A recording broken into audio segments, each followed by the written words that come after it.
O vídeo de hoje terá um formato um pouco diferente do habitual para nossos apoiadores de longa data.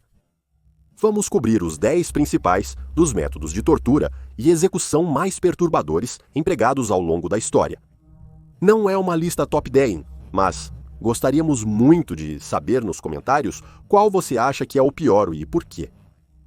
Esses métodos de tortura são tão cruéis quanto criativos, muitas vezes realizando algum tipo de punição irônica. Alguns desses métodos eram realizados nas profundezas das masmorras escuras da elite governante, enquanto outros eram eventos públicos para advertir sobre as brutais consequências da desobediência. Em primeiro lugar está Lingxi, também conhecido como morte por 1000 cortes. A prática de Lingxi, que você provavelmente já ouviu falar, é um método de tortura extremamente horrível. Suas origens remontam ao século IX a.C. e foi usada até o início do século XX. Era reservado para crimes hediondos, como alta traição e assassinato, mas ocasionalmente usado para delitos menores. A vítima era amarrada a uma estaca em público para todos verem. Pequenos pedaços de carne seriam cortados com as lâminas mais afiadas. Não o suficiente para causar sangramento massivo, mas através deste processo, sendo repetido o máximo de vezes possível para que a vítima fosse submetida a um longo período de sofrimento. O torturador começaria pelas extremidades, cortando a carne dos braços e pernas antes de passar para o peito.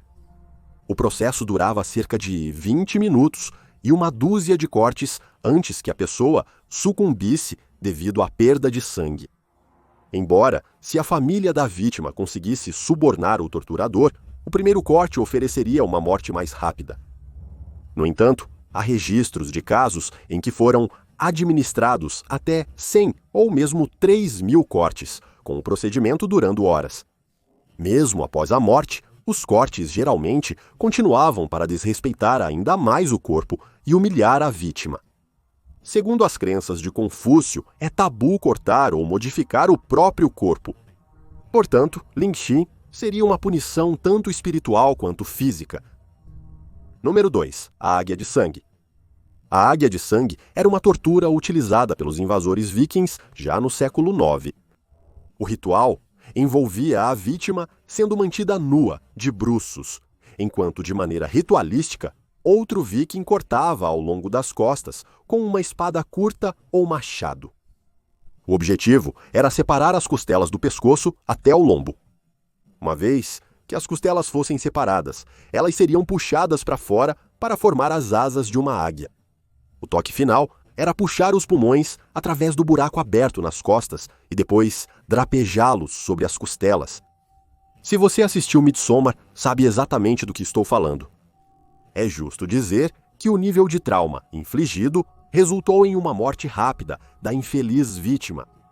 É importante notar que as informações sobre a águia de sangue não vêm da arqueologia, mas sim das sagas. Poemas ou histórias vikings, muitas vezes escritos muitos anos após o evento. A águia de sangue foi citada pela primeira vez na saga Orkneyinga.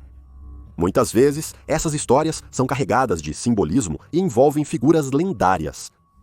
Não pode ser afirmado com absoluta certeza que as águias de sangue eram uma prática real, mas se existisse, certamente teria sido uma visão terrível de se ver e uma maneira excruciante de morrer. Com o número 3, temos hung, drawn e quartered. Enforcamento e esquartejamento eram formas de execução na Inglaterra medieval desde o século XIV, com o último caso, ocorrendo em 1803. Era reservado para aqueles condenados por alta traição e projetado para humilhar uma pessoa durante seus últimos momentos. O condenado seria primeiro arrastado, o que significa que seria amarrado e arrastado pelas ruas por um cavalo. O destino seria um conjunto de forcas, onde o prisioneiro seria enforcado, porém, de uma maneira que ele sobreviveria, deixando a vítima se debater e se contorcer até perder a consciência. Nesta fase, eles seriam eviscerados e as entranhas queimadas em uma fogueira. O prisioneiro seria inevitavelmente esquartejado. Isso, geralmente, era realizado amarrando cada membro a um cavalo diferente, que eram, então, forçados a correr em direções diferentes, resultando no corpo sendo rasgado. O que restava do cadáver era então exibido pela cidade, muitas vezes nos portões de entrada. Uma das vítimas mais famosas dessa punição foi Guy Fawkes, um dos principais conspiradores do complô da pólvora. A traição contra o rei era punida, de maneira tão violenta, pois a traição era vista como um insulto à ordem divina do reino. Além disso, era um grande desestímulo para qualquer potencial inimigo do rei. Em quarto lugar, está o escafismo. O escafismo era uma punição e execução criada na antiga Pérsia, por volta de 500 a.C. Foi registrado pela primeira vez por Plutarco, um antigo historiador grego, então é importante notar que isso foi registrado muitos anos depois. O escafismo foi projetado para fazer com que o condenado fosse lentamente comido vivo por todos os tipos de insetos e larvas. A vítima seria colocada dentro de um tronco esvaziado ou um barco estreito em um pântano, com os braços e pernas sobressaindo. O condenado, então, era obrigado a beber uma mistura de leite e mel até que esvaziassem seus intestinos e vomitassem. A mistura, então, seria espalhada por toda a sua pele, e depois eles eram deixados ao sol. Os diversos fluidos corporais e o mel de cheiro doce atrairiam moscas que colocariam ovos e atrairiam ratos que, através de suas mordidas, causariam infecções. À medida que a vítima definhava lentamente, eles recebiam mais leite e mel, piorando ainda mais sua situação. Eventualmente, a vítima não seria mais do que uma bagunça podre após suportar essa tortura por até 17 dias. Para o número 5, temos o berço de Judas ou a cadeira de Judas. O berço de Judas era um dispositivo de tortura brutal usado em indivíduos desafortunados submetidos a ele. Foi amplamente utilizado durante a Inquisição Espanhola como meio de extrair confissões e informações. O berço de Judas era um banquinho com uma pirâmide no lugar do assento. Uma vítima seria abaixada até a ponta da pirâmide, de modo que a ponta fosse inserida em sua pessoa. Suas mãos e pernas seriam amarradas de modo que seu peso não se deslocaria. Então pesos seriam amarrados aos pés da vítima, enquanto a pirâmide lentamente se rasgaria dentro deles. Muitas vezes, a ponta da pirâmide era lubrificada. Aqueles que desmaiavam devido à dor eram retirados do berço, embora a tortura recomeçasse assim que recuperassem a consciência. Como você pode ver, não há dúvida de que essa forma de tortura foi realizada, com muitos dos berços tendo sobrevivido até os dias de hoje. Número 6. Tortura com ratos. O uso de animais para infligir dor e sofrimento é um tema comum ao longo da história dessas torturas, com os ratos desempenhando um papel proeminente. A tortura com ratos foi empregada desde a era elisabetana e tão recentemente quanto o governo de Augusto Pinochet. Os métodos diferem, mas geralmente envolvem manter um rato em um espaço fechado, como um recipiente de metal ou gaiola. Este recipiente seria preso ao tronco da vítima, e então o calor seria aplicado ao recipiente. O rato, na tentativa de escapar do calor, tinha apenas uma maneira de escapar, roendo através das entranhas. Durante o governo de Pinochet, ratos eram introduzidos em uma pessoa usando um tubo telescópico inserido em um orifício da pessoa. O medo de ratos é um medo humano comum. Desde a maneira como suas pulgas conseguiram espalhar a peste negra até seu uso para quebrar Winston Smith em 1984, os ratos se tornaram um símbolo de morte e decadência. Número 7. Tortura da Serra. Tortura da Serra pode remeter alguns à franquia de filmes e às torturas sádicas e elaboradas utilizadas. Mas ao longo da história humana e em todas as culturas, muitos foram condenados à morte por serração. A execução geralmente era feita em público, com as vítimas muitas vezes sendo rebeldes ou pessoas que iam contra o status quo, como os primeiros pregadores cristãos. Uma das maneiras mais brutais de se envolver na tortura da serra seria amarrar uma pessoa pelas pernas em 2 postes, suspensa de cabeça para baixo e com as pernas afastadas. Uma serra sem corte, como a que você usaria para cortar uma árvore, começaria a cortar uma pessoa ao meio, começando pela virilha. O processo não seria rápido, a fim de prolongar o sofrimento. Como a pessoa estava de cabeça para baixo, seu cérebro recebia um suprimento constante de sangue, mantendo-a consciente por mais tempo do que o esperado. Não seria até a serra atingir os principais órgãos e vasos sanguíneos no tronco que uma pessoa provavelmente sucumbiria ao trauma massivo. Para o número 8, temos esmagado até a morte com a história de Margaret Clitheroe. Esta é uma história que meu irmão e eu ouvíamos quando éramos mais jovens, crescendo na histórica cidade de York.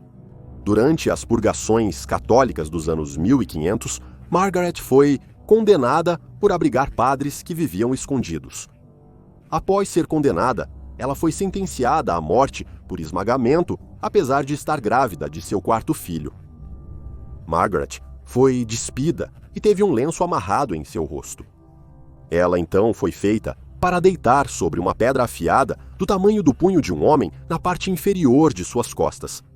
A porta de sua própria casa foi então colocada em cima dela. Gradualmente, teve grandes rochas e pedras colocadas sobre a porta. Ela foi lentamente esmagada, até a morte, durando 15 minutos antes de finalmente sucumbir à pressão. Tal era o peso colocado sobre Margaret, suas costelas foram feitas para explodir de sua pele. Seu corpo foi então deixado por 6 horas antes de ser removido. Histórias de indivíduos sendo submetidos a execuções horríveis provavelmente existem em sua própria cidade natal. Certamente, vale a pena pesquisar, se você não tem conhecimento de tais casos, pois quando éramos mais jovens, meu irmão e eu frequentemente passávamos pelo local de sua execução e onde ela morava. 9. Estrapado. Também conhecido como enforcamento palestino, era uma forma de tortura, onde as mãos da vítima eram amarradas atrás das costas antes de serem suspensas por uma corda presa aos seus pulsos. Tal posição resultaria em ombros deslocados, danos permanentes ao corpo e, se mantida por mais de 1 hora, provavelmente a morte. Foi muito usado na Inquisição Espanhola para obter confissões e pelos nazistas em campos de concentração para punir os considerados não cooperativos. Muito frequentemente, a tortura era realizada com um trauma adicional de pesos presos aos pés dos cativos, aumentando ainda mais a tensão em seus ombros. Em outras instâncias, uma pessoa seria içada e depois solta antes de ser parada repentinamente. Algumas torturas envolviam dispositivos complexos. Muitos métodos eficazes eram empregados com algo tão simples quanto uma corda. E, finalmente, temos o par de angústia. O par de angústia, ou o par de asfixia, é um método de tortura que é simplesmente além de cruel. Relatou-se que era usado como um método de extrair informações das vítimas de um ladrão sobre onde estavam os itens mais valiosos ou para extorquir dinheiro. Relata-se que foi desenvolvido por um ladrão chamado Paglioli e usado como uma mordaça desconfortável que poderia ser usada para infligir sérios AS. Uma vez que o par tinha sido inserido em um orifício, a chave no final seria girada para expandir as seções do par. Uma vez que a chave fosse girada, era muito provável que a vítima revelasse todas as informações solicitadas, pois a dor intensa era demais. A ameaça de girar a chave novamente e causar mais danos era mais do que suficiente para quebrar uma pessoa. Além disso, a chave poderia ser removida, travando a posição do par em sua posição expandida, permitindo ao extorsionário exigir mais pelo retorno da chave, pois seria incrivelmente difícil ou doloroso remover o par de angústia sem ela. Se o par de angústia era usado para torturar brutalmente prisioneiros políticos ou se era usado como uma forma de execução, parece improvável, mas a maneira como o par era usado para agravar a já horrenda experiência de ser roubado, incluindo um nível de tortura, significa que vale a pena discutir. Este vídeo é bem diferente do usual e gostaríamos muito do seu feedback nos comentários sobre se gostou ou não deste tipo de conteúdo.